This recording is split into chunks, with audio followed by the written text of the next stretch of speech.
Magandang araw mga ka-Life and Things. Ngayon, i-breakdown natin ang latest press conference ni Senator Win Gatchalian. Ano ang totoo at ano ang dapat mong malaman? The government doing enough para ma-control yung presyo, well, not control, at least mabantayan yung presyo kasi sinasabi po na dadating naman ng supply, mapapayagan na sa Strait of Hormuz, kaya lang yung presyo pataas pa rin ng pataas. Actually, dalawa ang issue natin.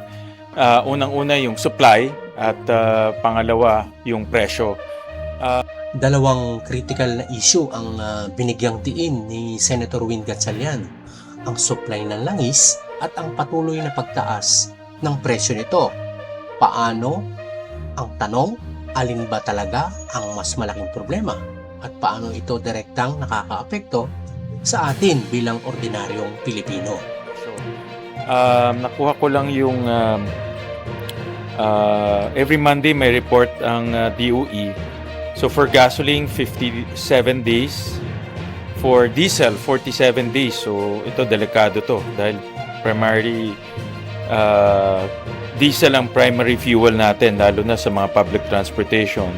And then LPG, 33 days. So ito rin ay nakakabahala dahil alam naman natin ang restaurants, lalo na yung mga maliliit na restaurants, ang ginagamit nila LPG. So, nung nakuha ko itong report this morning, nababahala ko dahil until now, hand to mouth pa rin ang supply natin. Unahin natin ang supply. Ayon kay Senator Gatchalian, ayon sa kanya, may number of days na kung kailan pwedeng maubos ang supply.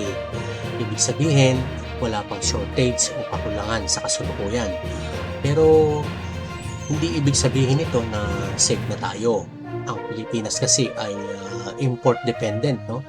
Umaasa tayo sa ibang bansa para sa ating langis. Kaya kahit okay ang supply ngayon, anytime pwede itong maapektuhan ng mga pangyayari, lalo na sa global market. Halimbawa, kapag may tension o giyera sa Middle East, kapag nagbawas ng production ng mga oil-producing countries, o kaya, ito na nga, may disruption sa shipping routes. Kapag nangyari ito, o nangyari na nga, hindi lang supply ang tatamaan, pati presyo. Ang sinasabi dito ni Gatchalian ay parang warning, ano? Hindi pa problema ngayon ang supply, pero may number of days na kung ilang mga uubos, kaya napaka-vulnerable natin.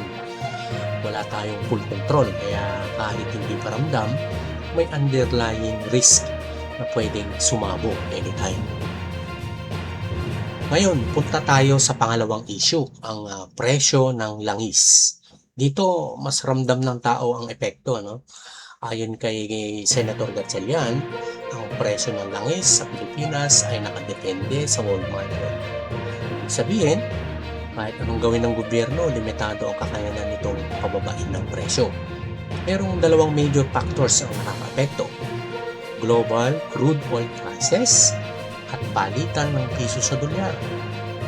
Kapag tumaas ang presyo sa world market, automatic tataas din dito sa Pilipinas. Kapag humina ang piso, mas mahal ang import, kaya tataas ulit ang presyo. Ito ang mas mabigat na problema kasi kahit stable ang supply, kung mataas naman ang presyo, pareho pa rin ang epekto. Nahihirapan ng tao. Ramdam ito sa pamasahe, presyo ng pagkain, siyempre, at kuryente, halos lahat ng bilihin. In short, domino effect siya sa buong ekonomiya. Malaking bagay na nagkaroon ng meeting of the minds between the DFA and also with the Iranian Embassy. Pinapasalamatan ko at binabati ko at kinokomment ko ang DFA, si Secretary Lazaro sa kanyang initiative para mapapayag ang Iran palabasin at payagan na palampasin o papasukin yung ating mga shipments, oil shipments sa Strait of Hormuz. Kung pagsasamahin natin ang dalawang issue, supply at presyo, makikita natin ang mas malaking larawan. Kahit stable ang supply, kung unpredictable ang presyo, may problema pa rin, di ba? Kahit bumaba ang presyo, kung kulang ang supply, magkakaroon ng crisis. Ibig sabihin, magkakaugnay ang dalawa at parehong critical. Pero sa ngayon, base sa sitwasyon, mas immediate ang epekto ng presyo kaysa sa supply. Kaya ang focus ngayon ng gobyerno, mga senador tulad ni Gatchalian ay bantayan ang galaw ng presyo, siguraduhin na walang overpricing o abuso at humanap ng long-term solution tulad ng alternative energy.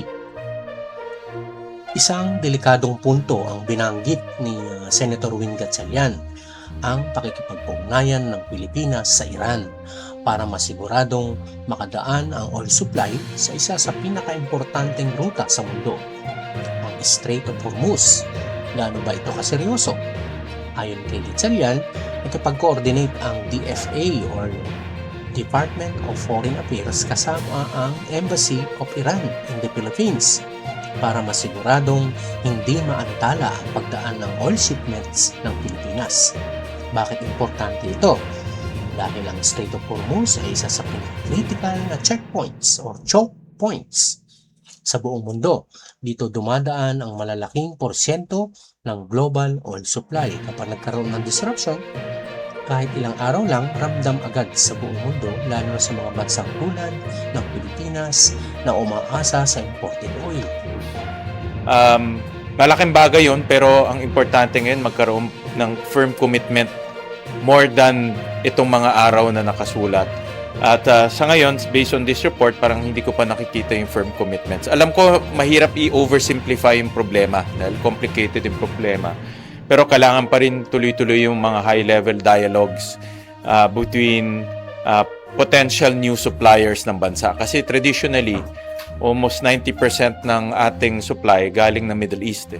So kailangan lumipat na tayo sa ibang lugar, no, tulad ng Canada, tulad ng Amerika, at mga non-traditional suppliers natin.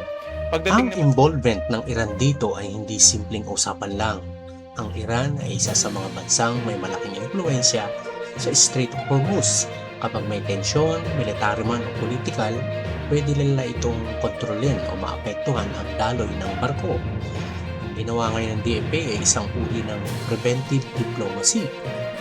Naghahanda na ang gobyerno para siguraduhin na tuloy-tuloy ang supply, walang harang sa shipment, at mas maiwasan pa ang mas mataas na biglaang pagtaas ng presyo.